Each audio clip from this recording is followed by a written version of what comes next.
Okay. Well, thanks to Jeff for inviting me, and I'm so pleased to be here with all of you tonight.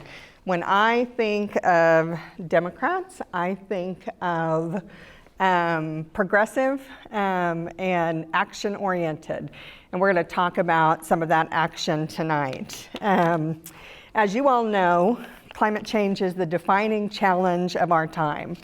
It's inextricably linked to our health, to our environment, and to our communities. We all need clean air to breathe and water to drink, and we need a fair and thriving economy, as well as a safe and secure country. So climate change and the pollution that causes it threaten all of that and more, putting our health and well-being at risk. It hits hardest those who can least afford it, while exacerbating gender, racial, and class inequality. It can be scary, but the solutions exist to build resilience, economic opportunities, and healthy communities. And Kansas specifically has some enormous potential for effective climate action. I'm going to talk about that more with you as it relates to our work and opportunities that Kansas can do as we move forward. Climate change is here today. It's reshaping our world in ways big and small, but that does not mean that our future is predetermined. We still have the ability to limit further warming to help communities not only here in Kansas, but around the world adapt to the changes that we're already seeing. I'm going to talk more about this, but every fraction of a degree counts. We must accelerate the global transition to clean energy and reach net zero emissions as soon as possible. We also have to remove some of the carbon that's already in the atmosphere, and that means changing the way we manage our farmland so it can retain more carbon. This important science guides all of CEP's work. So the Climate and Energy Project is a 16-year-old nonprofit, nonpartisan organization that works to build resilience in Kansas through equitable clean energy solutions and climate action. We were established in 2007 with the idea that we could find common ground around energy efficiency and renewable energy.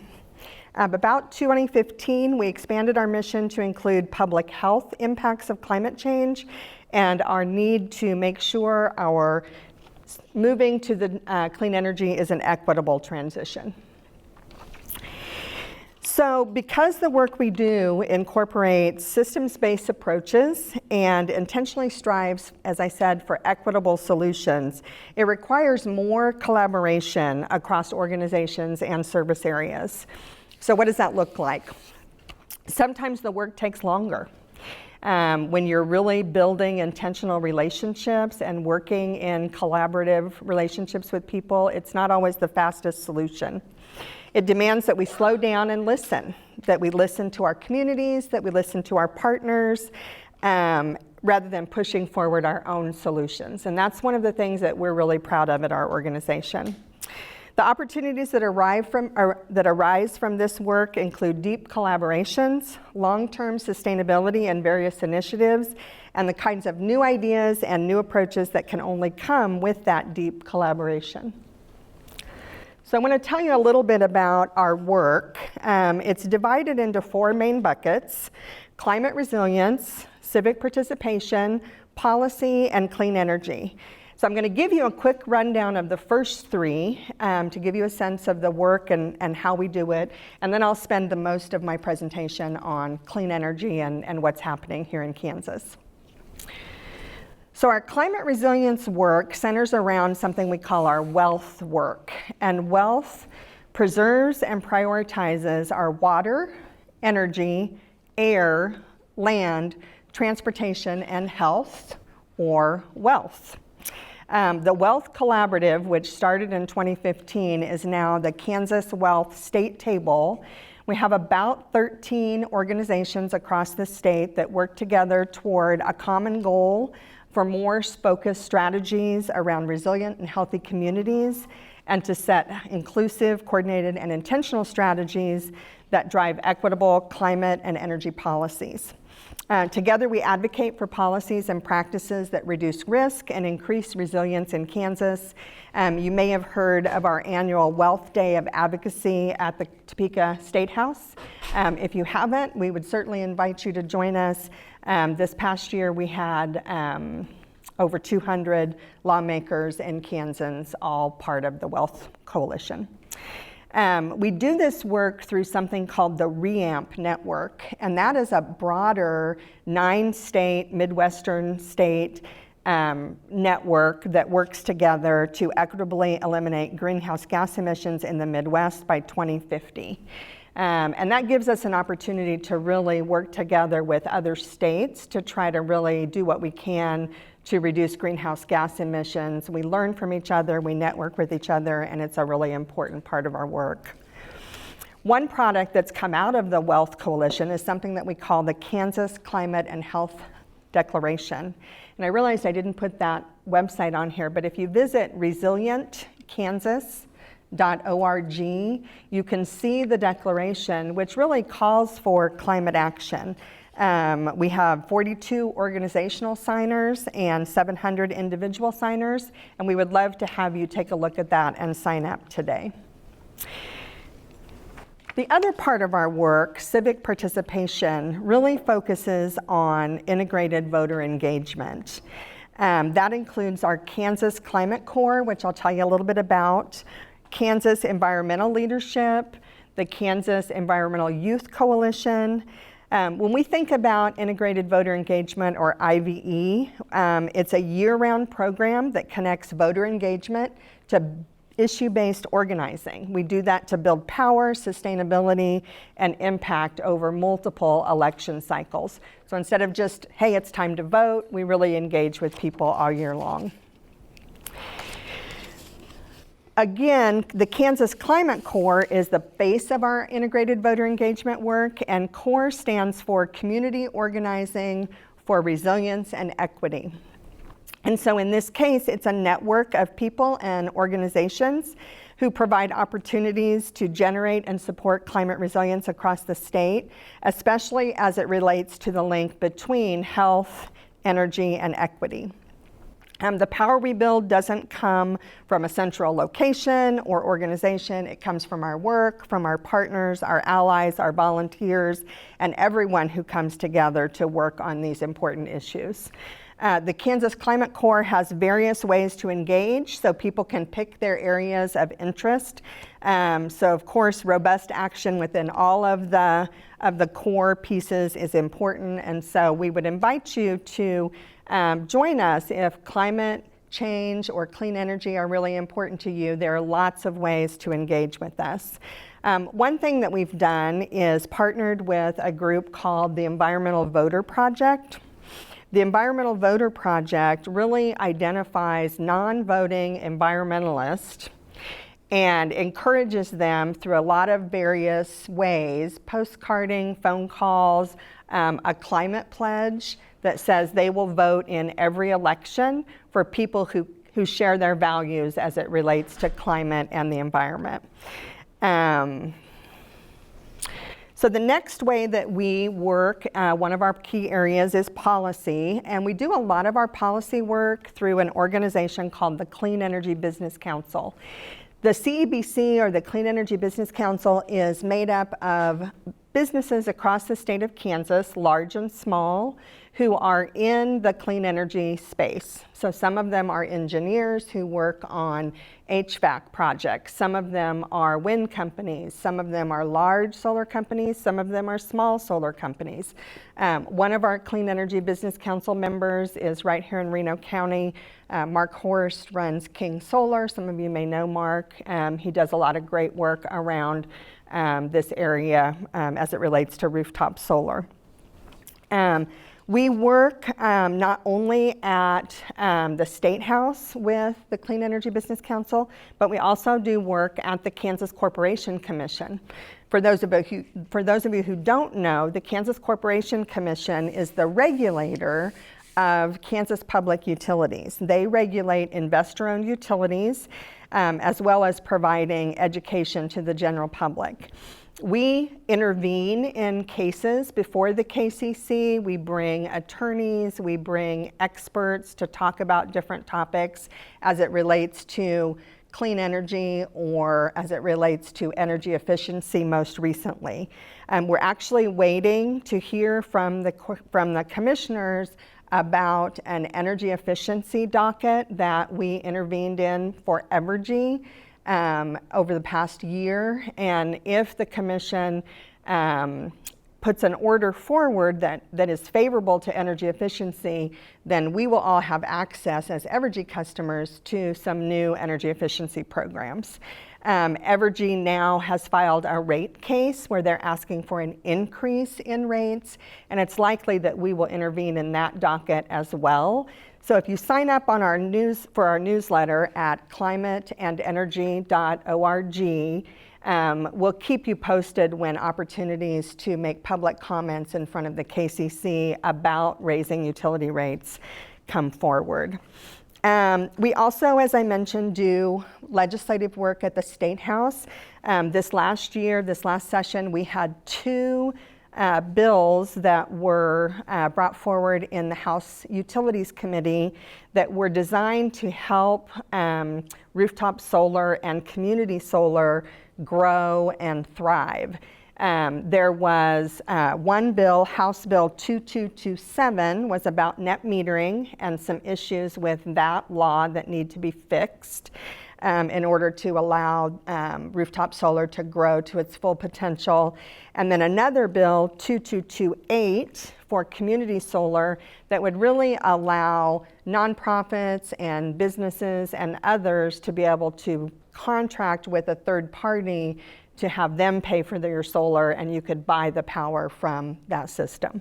While we did not get those bills out of committee, we did have robust hearings on them, and we do have a commitment from the chair of that committee to work in the off season to try to come up with some language that will work for next session. So I want to talk the rest of our time about clean energy. This is really where CEP spends most of our time, quite frankly. We do, when we think about clean energy, we talk about equitable clean energy solutions that ensure fair and equal access to the emerging technologies in wind, solar, energy efficiency. All of those things save money, they create jobs, and they do build climate resilience, which, as I mentioned, is our key strategy. We mobilize communities and businesses around policy that impacts their lives, and we educate the public around energy issues, as well as intervening. Energy efficiency is something that people don't often think about as clean energy. But it really is. Buildings and our homes and our businesses create about a third of the greenhouse gas emissions across the country. And so anything that we can do to help people save energy not only reduces their energy bills, but it reduces the amount of energy that needs to be produced in the first place. So when you think about energy efficiency, we think about it as to use less of the energy to provide the same or better products, services, or amenities. You may have been hearing a lot about the Inflation Reduction Act.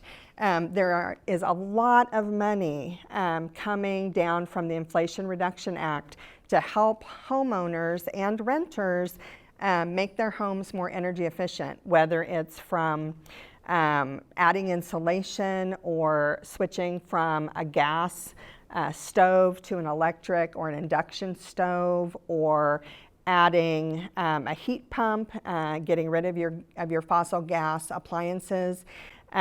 Depending upon your income level, they can either be upfront rebates to lower the cost of those products, or they can be tax credits. As long as those tax credits last, they're supposed to be available for the next decade. So there's a real opportunity to be able to make homes more energy efficient.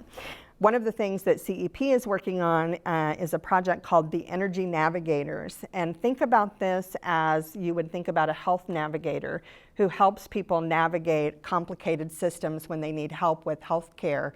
Energy Navigators would help people access the resources either from the IRA or from their utility or from a federal program that helps weatherize homes of marginalized community residents with low income. And so we're hoping to be able to provide energy navigators, just like community health workers, for several areas across the state who are experiencing particularly high energy bills. We call that the energy burden. An average energy burden in the country is about 3%. Average in Kansas is about 5%. We have some communities in our state where residents pay 12, 15, even 18% of their annual income for their utility bills, and that's really just not sustainable. I want to talk about wind. As Jeff mentioned, I've been working with wind in this industry for almost 16 years, over 16 years. And when I started, there was one small wind farm with just a couple of turbines, and now we have 44. I need to update my bio because we now have over 50% of our in-state power generation comes from wind energy. Kansas, with the wind that we've generated, we have reduced emissions in the power sector by over 40% since 2001. We continue to host wind energy events, education events around the state. Because there's a lot of misinformation about wind energy. I'm going to talk a little bit more about misinformation, but I will just tell you that we've had substantial growth here and lots of opportunities to move forward. This map shows where operating and under construction wind farms in Kansas are. And you can see that a lot of concentration in western Kansas, but we're beginning to see more in northwest Kansas, in central Kansas, southeast Kansas, and even in northeast Kansas. We have over 30 counties host wind farms.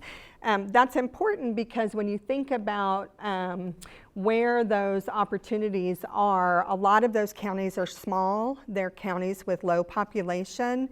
They don't have a lot of tax base or a lot of growth. And so those wind farms make a big difference to them in terms of something called pilot payments or payments in lieu of taxes if the wind farms have a lifetime property tax exemption. Wind farms that were put in before 2015 have a lifetime property tax exemption, so they give communities a pilot payment. One example of that is in Elk County. That county's budget is about $2 million annually, and the wind farm that they host provides $1 million of that. So it's really made a substantial difference in some of the rural communities. In addition to providing pilot payments, providing taxes after the 10-year tax abatement for newer wind farms, landowners receive substantial payments for leasing their land, and then they're still able to farm right around their land as well. So they're able to farm their crops or raise their cattle and also farm the wind. I want to talk a little bit about solar. And so for about the last 7 years, the Climate and Energy Project and members of our Clean Energy Business Council have been working and leading the charge to fight against unfair policies that aim to thwart residential solar growth. For a number of years, the utilities in Kansas really pushed back and tried to add additional fees to people who wanted to have solar on their homes or on their businesses. We had to work all the way to the Supreme Court to get that, the Kansas Supreme Court, to get that taken off. And so now those unfair charges are no longer on the bills of people who want to do solar. We pushed really hard for a campaign we called Save Kansas Solar. And those are the bills that I mentioned, really focus on rooftop solar. But additionally, as utility scale solar continues to grow, we provide county commissioners and planning commissions who are working on new utility scale solar regulations information that they can look to that is fact-based and science-based as they're making decisions. As I mentioned, we're known as a leader in wind power with over 50% of our in-state generation. But what you may not know is that we have a top 10 solar resource as well. Kansas actually has more sunny days than Florida and lots of opportunity for growth. Here in Reno County, the Planning and Zoning Commission is currently creating utility scale solar regulations. You may recall that they did wind regulations a few years ago. Now they're moving on to solar regulations. The first draft of their regulations is available on the county's website. So if you want to take a look at what they put forward, you can see them on the Planning and Zoning website. If you'd like to learn more about utility scale solar, I've presented a flyer there for an event that we're providing on June 15th from 6 to 8:30 at Stringer. Some folks here in this room are helping to support the project, support the event. Earth Matters, the Hutch Chamber, a new organization we're working with called Heartland Area Landowners, as well as NextEra Energy Resources. We'll have some experts who can talk about solar and how the development process is different than wind energy. We'll have an expert there to talk about health and safety and some of the misinformation that sometimes is provided when people hear about solar. And there'll be some booths and some opportunities to look at kind of how solar works. One of the things that we're seeing more and more of is battery storage. We don't have a speaker talking specifically about battery storage, but if that's something that interests you, we had a great webinar a couple years ago. A gentleman from Black & Veatch provided a webinar on battery storage, and that also can be found on our website. It looks like this is out of order, but one of the reasons we're seeing more expanded solar is because the price has really dropped exponentially. So wind and solar are now the lowest priced new generation. So yes, it's good for the environment. Yes, it's good for the economy. It's good for people to lease their land, but it also is good for ratepayers because it is the lowest cost of new generation. As we see more buildings electrify with heat pumps, as we see more electric vehicles coming online, there's going to be a greater need for more and more generation. And so we want our utilities to make investments in the lowest cost resources available.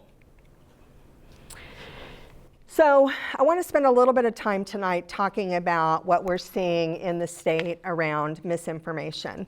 And it's not just something we're seeing in Kansas, but it's something that we've been seeing across the country. Back in 2014, we worked with a conservative Republican pollster from DC to do a poll of Kansas voters about renewable energy. We wanted to know what people thought about wind, what they thought about solar, if they wanted to support, at that time, a policy called the Renewable Portfolio Standard. And in that poll, the pollster was so surprised that 89% of voting Kansans of both parties said, yes, we want more solar, yes, we want more wind, yes, we support expanding the Renewable Portfolio Standard. It was not a push poll. For those of you who are familiar with polling, wasn't leading. And the pollster said he'd never seen a result that was so one-sided, that people agreed so fully. He said they can't even agree on whether apple pie is good or not, was kind of his response. I would bet if I did that poll today, very same poll, very same questions, the results would be very different. Over the last 3 or 4 years, we've seen a ton of misinformation just flooding our state and other states. Information about dangerous health and safety implications, misinformation about environmental impacts, misinformation about where the energy goes, who pays for it. And so some of that is based on climate change denial. Some of that is based on the need to protect a fossil fuel industry that is being put out of business because the economics for energy have changed. This gentleman had a misinformation campaign that he started after his county planning commission denied his request for a new residential development in a part of the county, and then a few months later instead approved a wind farm development. And he made it his mission to begin to spread misinformation about wind energy. We are seeing more and more print information and radio information from journalists who are digging into the origins of misinformation, and most of it is fossil fuel funded. If you look out across the different Facebook groups or the different websites, they're using the same talking points, the same graphics, the same name of their organizations, just changing the county. So we are seeing a lot of that. It's one of the reasons why we're doing a bunch of... Is that in Kansas? That is in Kansas, yes. Yeah. What's the Michigan news? Well, the Michigan gentleman is the one who has started because he didn't get his property, but he provides information to all of the websites around the Midwest. On the left, you can see that Kansas was featured in an NPR article about misinformation on wind and solar. And one of our senators has spent a lot of time sharing misinformation about both climate and renewable energy. So not only is renewable energy misinformation spreading, but it's happening at a time when we most need climate action. The latest Intergovernmental Panel on Climate Change, you may hear it called the IPCC report, makes it clear that the risk to humans and nature accelerates with every additional fraction of a degree. You hear people say we need to stay below or at 1.5 degrees Celsius of warming. If we go to 2, that doesn't mean, oh, it's just going to be a little bit worse. It means it's going to be twice as bad as what they anticipate for 1.5. So everything we can do now in the next decade, especially to get off of fossil fuels, is going to make a huge difference. One of the scientists who worked on the report is an ecologist at the University of Texas. And she said in the most recent report, one of the most striking conclusions in our report is that we're seeing adverse impacts that are much more widespread and much more negative than expected. So even what they had planned is worse than what they thought it was going to be. One of the reports and one of the organizations that we follow is the International Energy Administration, and they have a great report that is net zero by 2050. And what they say is that we need to scale up solar and wind rapidly this decade. reaching annual additions of 630 gigawatts of solar and 390 gigawatts of wind by 2030.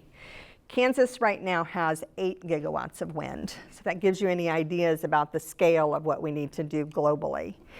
So that is the equivalent of installing the world's largest solar array, which is 2,000 megawatts, and it's in India, every day for the next 10 years.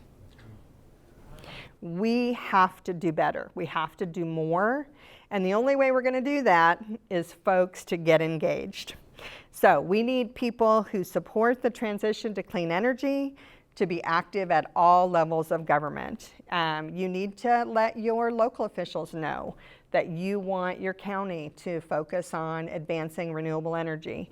You need to let your state level representatives know that you want clean energy. You need to let your federal delegation know that you want clean energy. That is the most valuable thing we can do to protect our climate, and we have the resources and the opportunity right here at home. So I'm happy to answer whatever questions you might have. I'll start us out. All right. So, you said one of the opponents for clean energy is the oil and gas industry. If I understand correctly, Exxon, for one, has identified that they need to move towards better development of clean energy. Can you connect those dots for me, or did I hear wrong? No, I mean, I think more and more we're seeing large fossil fuel, large oil companies beginning to recognize that they have to transition or their business model is going to be gone. One of the interesting ones is Shell. Shell actually has a division of solar that operates here in Kansas called Savion. They used to be a wind developer called Tradewind. They were sold, they became Savion, and over the last year they were purchased and are operated now by Shell. Exxon is still providing misinformation and funding to anti-renewable groups, while at the same time hedging their bet and pushing toward investments in other clean energy. They're not the only one, but they certainly are doing that. Questions, anybody? What are some of the roadblocks in Hutchinson to renewable energy? I noticed that it didn't have the pretty color on the town. So do you know what's... So some of you may remember several years ago a project called Pretty Prairie Wind. Pretty Prairie Wind went through an exhaustive community hearing process over several days, both for when the regulations were being created. But finally they got through that process and got the regulations put together. And then a company, NextEra Energy Resources, wanted to build a wind farm in the southeast part of the county. And there was an opposition group that did not want wind energy. And even though the initial conditional use permit was approved by a 2-to-1 vote of the commission, folks were able to put together a protest petition, which is allowed by statute, allowed by state law. And then it had to be a unanimous decision by the commission to approve that project. And one commissioner was a holdout. And so that project did not come to fruition. So that was one of the issues around wind energy. I do think we will see solar development as an opportunity. I know Ark Valley is doing some small scale solar. Evergy has a 1 megawatt solar project in South Hutchinson. But I suspect that as is happening across the country, solar developments are getting larger and larger. And so I believe we'll see larger development in this area as well as across the state. That help?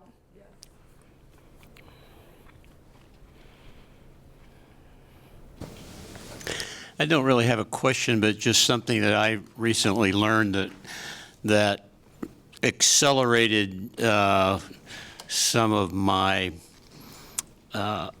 own personal anxiety about what's happening. We hear a lot about this 1.5 to 2 degrees Celsius change, that's kind of the tipping point.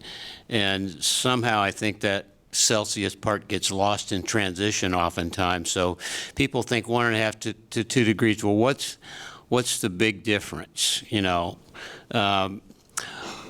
well, we watched Chasing Coral. This group did a while back, and there was a very small snippet in there that compared that change to our bodily temperature of 98.6. That's, you know, we're a healthy human being at 98.6. Well, when you add 2 degrees Celsius, which is 3.6 degrees Fahrenheit, onto 98.6, I know there's a lot of numbers, but you're over 102 degree fever and you are one sick person. And that really framed it up for me in terms of how a small change in temperature can impact the world in which we live. I have a whole nother presentation on the kinds of climate impacts that we're seeing here in Kansas. So if you want to dig into that, invite me back another time and we can talk about what we're actually seeing here. It's no coincidence that we're in one of the worst droughts we've seen in 60 years. Part of what's going to happen is as the climate continues to change, we're going to continue to see more and more hot, dry spells in the southeast or the southwest, western Kansas. We're going to see more bouts of extreme and frequent rainfall in the northeast that's going to cause flooding, and people aren't going to be prepared to deal with that. One of the things that's already happening is because it's not getting as cold in the wintertime, all of you who have pets recognize you're probably doing tick medication year-round now. That's a climate change issue. It's not getting cold enough at night during the winter months. Ragweed season has expanded by about 45 days in Kansas because of the changing climate.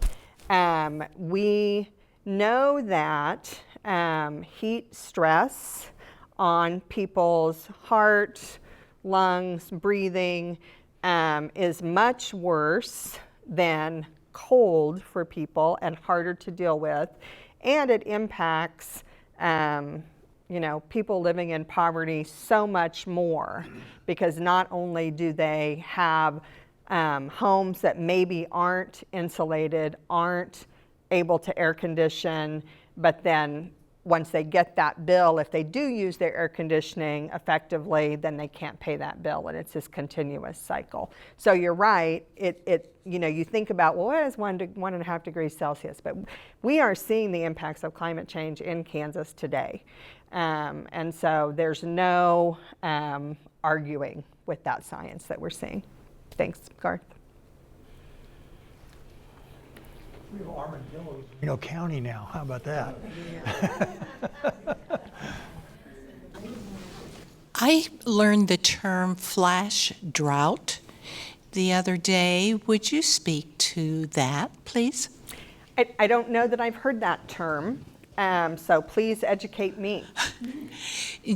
Well, just the little bit that I heard about it was it occurs just very quickly, within a matter of a few days, that the moisture in plants is sucked out.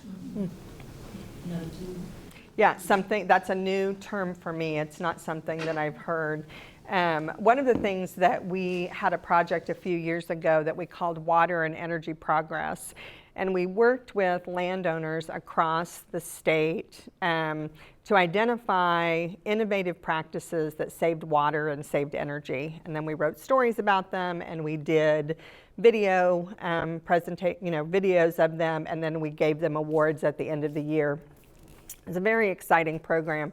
So much of what they in 2012, 2013, and 14 were doing is sort of considered old hat today. But there was a lot of unique circumstances. And, you know, those farmers and ranchers recognized that things were different then. And they would say, the way they would frame it was managing for the extremes. If you ask them a question about climate, they would say, turn off the camera. And you would turn off the camera, and they would say, I don't really want to talk about climate change. Yeah, I know it's happening, and I'm doing this, this, and this, but I can't really say that out loud.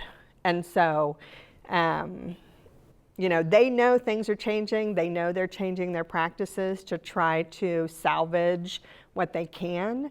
But that's a new term. I'll have to look it up. Okay, well, thank you for being here. I have 2 comments, a question. Sure. Jeff mentioned armadillos. I have a nature book that was published in '62 that said the northernmost range of an armadillo was northern Oklahoma. And they're all the way up into the Dakotas now, Right. being able to survive the winters, which I think is kind of interesting. But the cost of solar panels and the technology, if you could speak about how much more efficient they are today as opposed to what they were 5-10 years ago. And then I worked at an ethanol plant, and I don't know what you think about that type of clean energy, and those are my comments. Yeah. So I don't know the numbers off the top of my head anymore, but rooftop solar over the last 14 years, the cost for the panels has dropped 80 to 90%, just for the panels. And so the average cost in Kansas, I think today, is between $3 and $4 a watt. And that includes the installation and the panels, down from, you know, whatever 80 to 90% of that was, you know, 12 or 13 years ago. For utility scale solar, which, as I mentioned, is the average residential solar system in Kansas is about 10 kilowatts. It's about the size. The average Midwestern utility scale solar array is about 200 megawatts. So you would need about 20,000 rooftop systems to make one utility scale 200 megawatt system. The cost for utility scale is down under $2 a watt. So because of the economies of scale and how they can buy panels in bulk, utility scale is about half the cost of rooftop solar to install. So huge decline in that. In terms of efficiency, I don't actually think they've seen a ton of additional efficiency over the last 5 or 6 years. You know, I know they're more efficient than they were in the 70s when everybody was kind of putting them on, but that's not something they talk a ton about as more efficiency. I think they've gotten better at knowing where to put them. And the technology has changed where they can do things like solar tracking systems, so they can move to track the sun.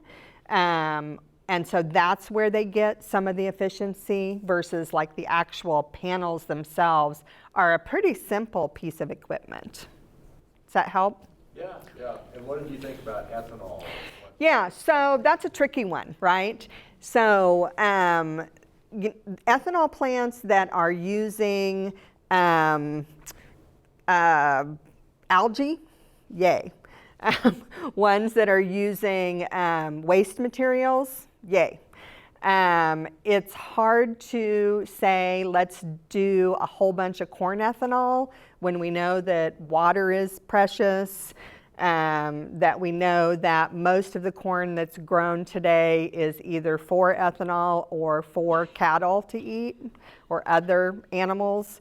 There are some things that some of the ethanol companies around here are doing really well. I know Kansas Ethanol is near Lyons, and I know that they do renewable energy out there. I know that they do some combined heat and power where they capture their heat and use it to generate energy. I know they're doing some things to recycle and reuse their water. And so I think there are things that can be done to make them more efficient, but they wouldn't be my first choice. Okay. So, yeah. I have a question regarding the impact of oil transportation. About a month ago, I was in the library and read an article, 166,000 gallons of heavy tar petroleum was spilled into a creek in northern part of Kansas. Right.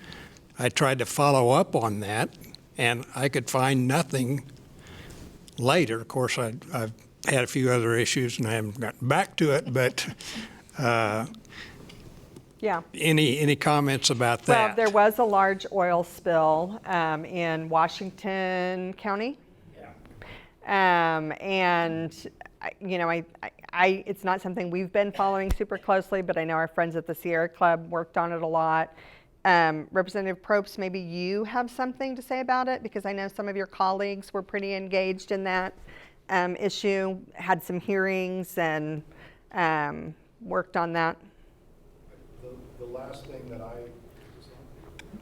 I heard come out about that is that there was a report that there were known issues during construction of the pipeline, and some of the seams were stressed, and they knew it when they built it.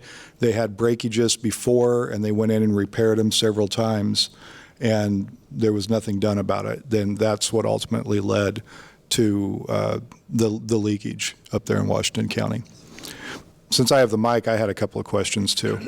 Can you talk a little bit, it's kind of two parts, but I'm always concerned about the fact that I think the United States is probably missing out on a lot of future economic activity where other countries are not kind of embroiled in all of this conflict between oil and renewable in a lot of countries, and we're missing out on that investment. So I wonder if you can talk about that on one front, and the other is the cost to taxpayers from inaction, like they're From inaction. For example, when the temperatures went really high, was it last year in Seattle? I remember reading that that was cost that local municipality millions of dollars to replace things like power lines that weren't equipped for that kind of heat, because they're now having to deal with different climate systems that they've never had to deal with before. Yeah, great questions. So on the technology front and kind of the economic opportunities that we're missing out on, Europe is far ahead of us as it relates to development of wind and solar. 10 years ago, 15 years ago, the United States had a really concentrated effort to bring wind components onshore. And you all know that we have the Siemens Gamesa plant here in Hutchinson. That was a result of a concentrated effort to get more in-state production of turbine pieces because it was so expensive to move them. Most of the solar panels come from Asia and China right now. But part of the Biden administration's push is to provide incentives for companies to build solar manufacturing facilities here in the U.S. You may have heard recently Tulsa is gotten a new manufacturing plant for solar. They're not getting the 4,000 jobs that we got for Panasonic for the EV electric, but they're getting 1,000 jobs for a new solar manufacturing. It is always interesting when I presented a few months ago to a group from Brazil who was here on an exchange and talked a little bit about, they had questions about the politics of renewable energy. And they are so surprised, I guess, or don't understand how we can spend so much time arguing about one technology versus another. And so, we are missing out. There's huge opportunities, and the climate doesn't care what your party is. It doesn't matter. We are seeing those impacts as we will continue to see those impacts. The second question was cost of inaction, and I don't have a specific number, but think about the wildfires that we had a few years ago, where we had so much cattle, all those cows died. We had loss of life, we had loss of land, we had loss of fences. Just to Kansas, that was millions and millions and millions of dollars in economic detriment.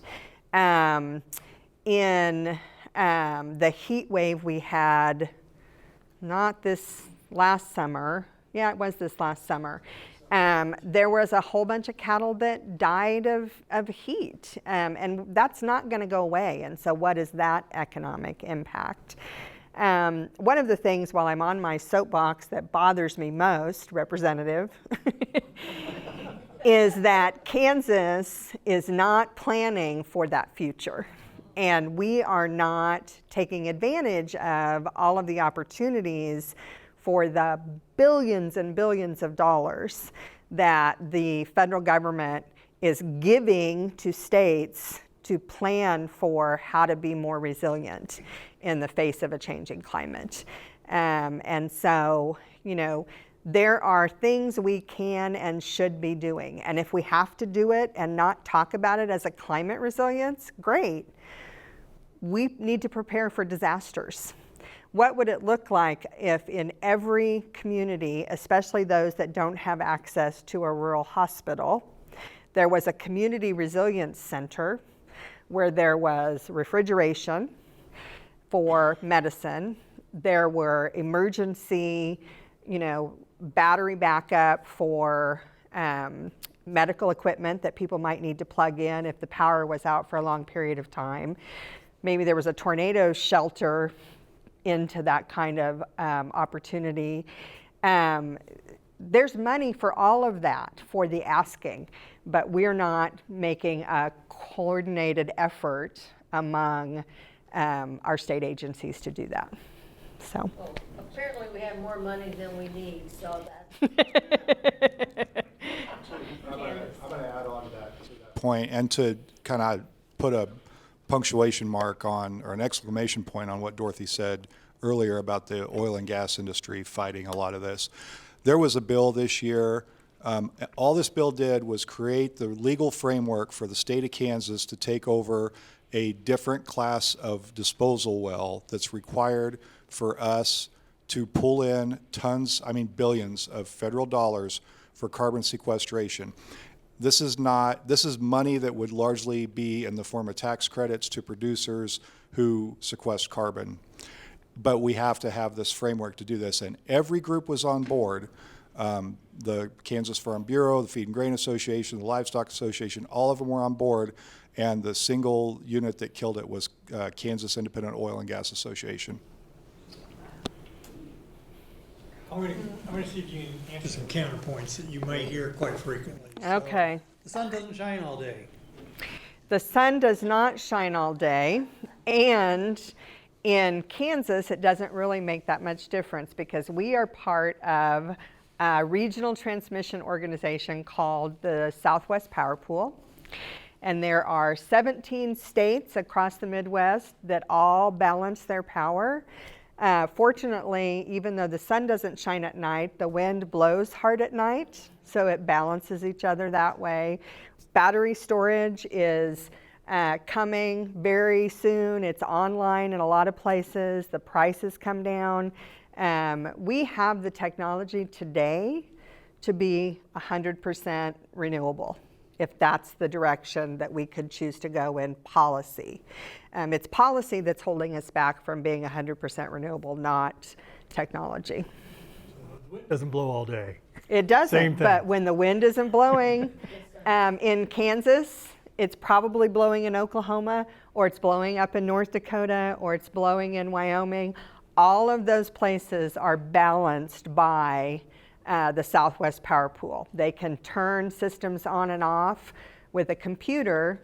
There have been times this year that whole regional transmission organization was powered 90% by wind energy. Okay, so for this next one, you have to ignore briefly that our interstate pipelines through the state of Kansas pay 0 property taxes. Okay? So Okay. here's my question now. Just put that one in the back of your mind. How can renewable energy survive without tax credits? Well, if you looked at the slide that I showed with Lazard, that showed that even without tax credits, wind and solar are the lowest cost renewable energy because they don't have any fuel cost. The wind is free, solar is free. And on the side note, if you look at oil and gas has been receiving large subsidies for the last 150 years. Okay, and I'll make one last editorial here. I recently looked at putting in a 16 kilowatt system at our house, and there's 2 ways you can do DIY. It's not that difficult, or you can have someone else do it.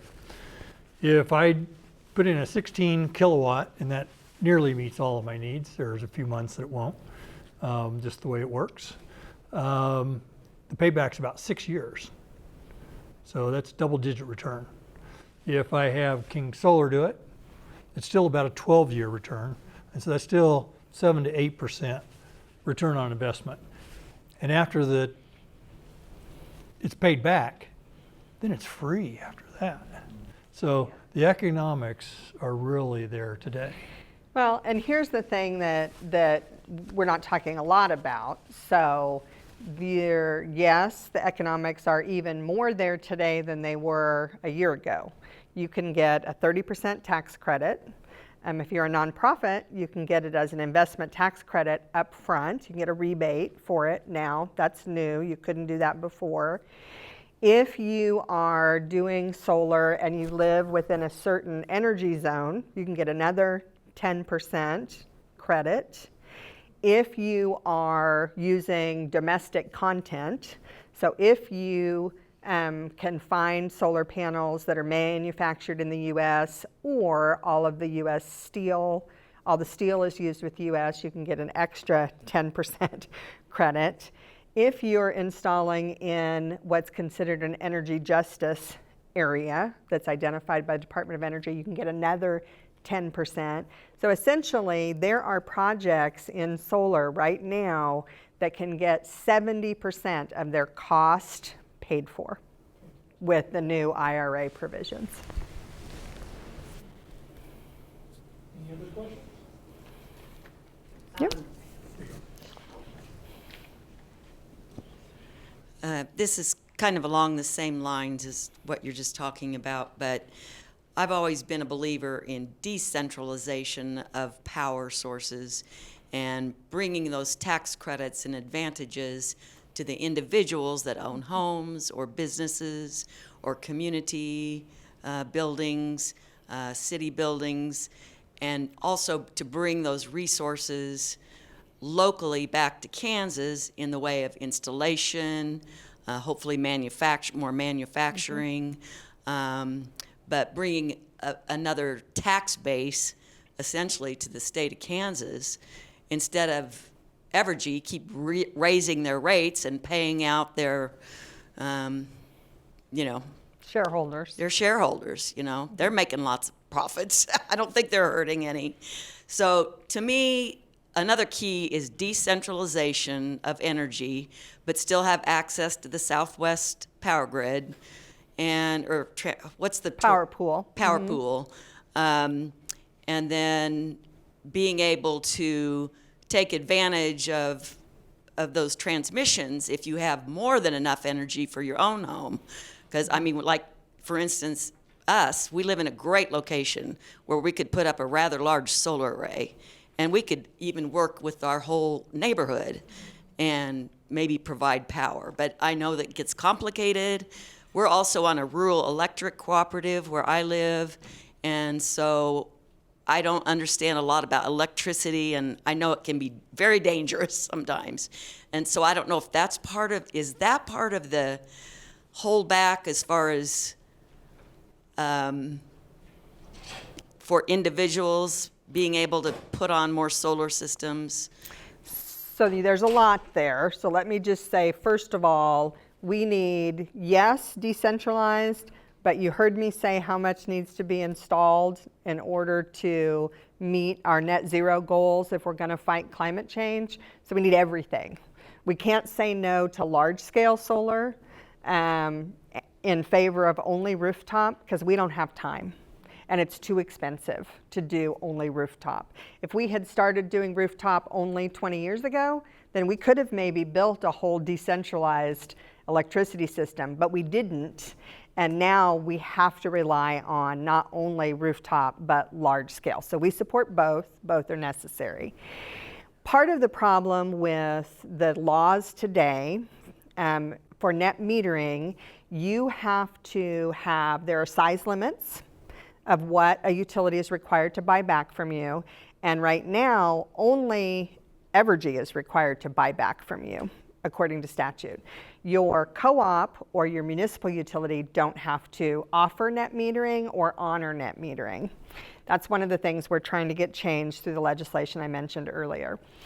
If you wanted to do a community solar project, there would be lots of financial benefits right now through the Inflation Reduction Act to do that, but Kansas law doesn't allow that because you can only buy power from your utility in your area. So you got to have some legislation that would change that. So we're working on that as well because we think that's important. We think there are lots of opportunities for people to get engaged in the clean energy economy by helping their neighbors provide solar.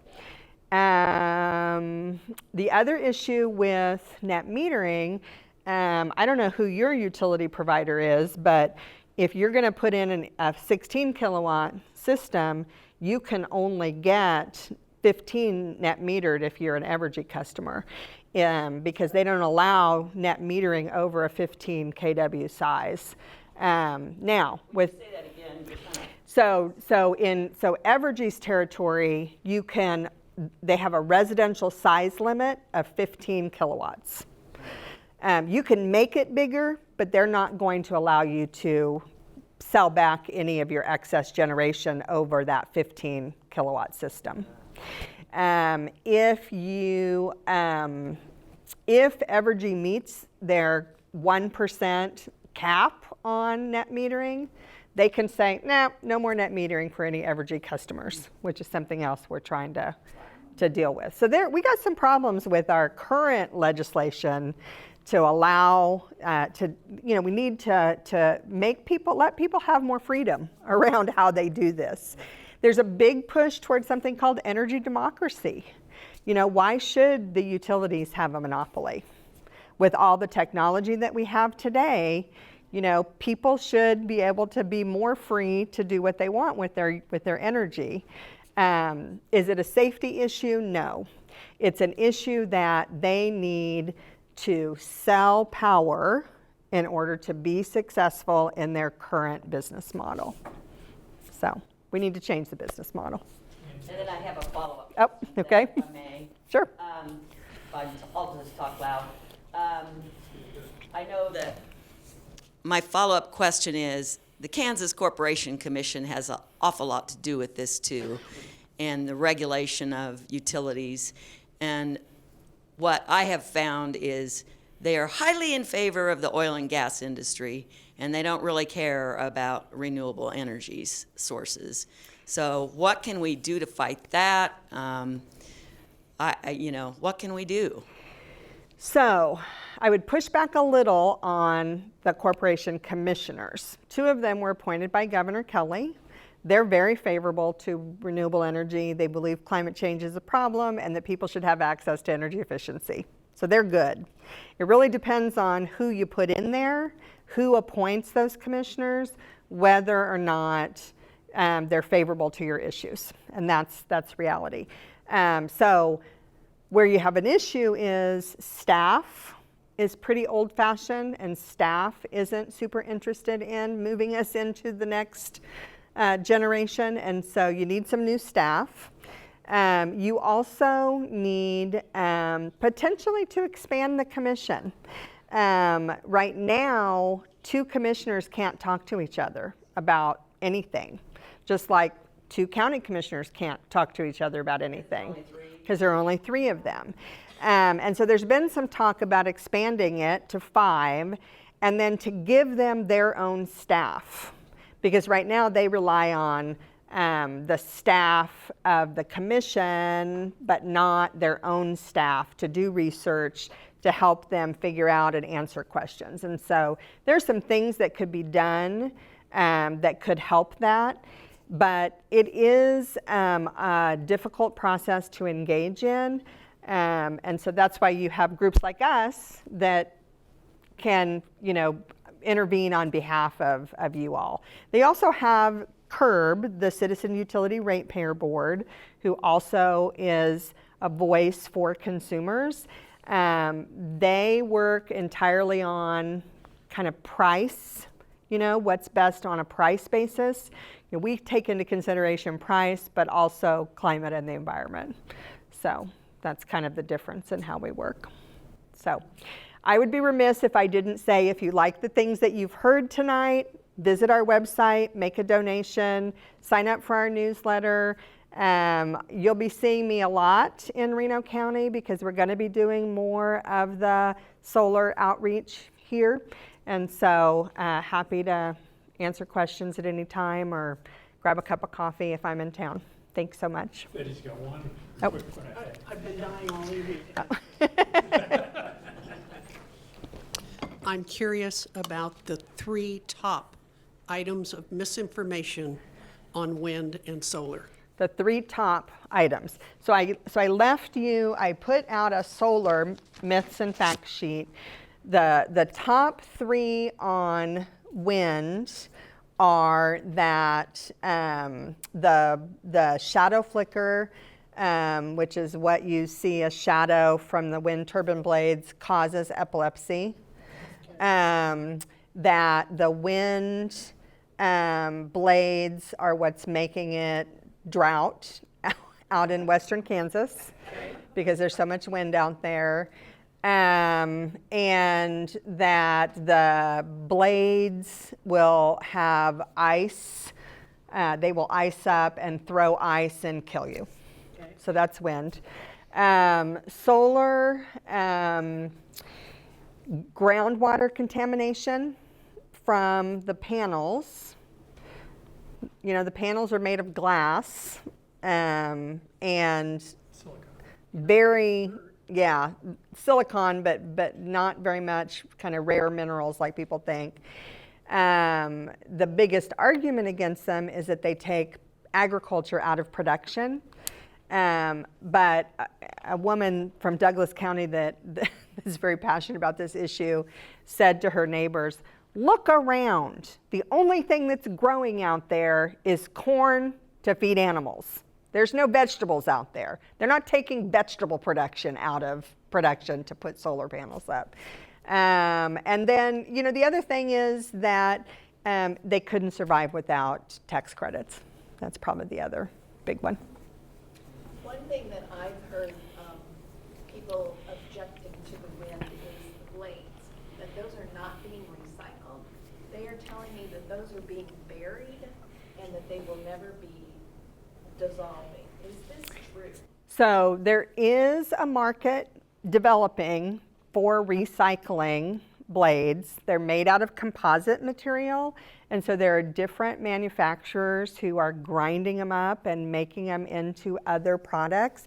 But it's an issue, and the wind companies are working on it. They're huge, so you can't just chop them up and put them in a landfill. And so they are working to recycle them. You know, the industry is not that old. A lot of the blades are needing to be replaced. In Kansas, the first project went in 2001. So they're 22 years old. So they are burying them, they're storing? I don't believe they're burying them now. In Kansas, we haven't had any that have been removed yet.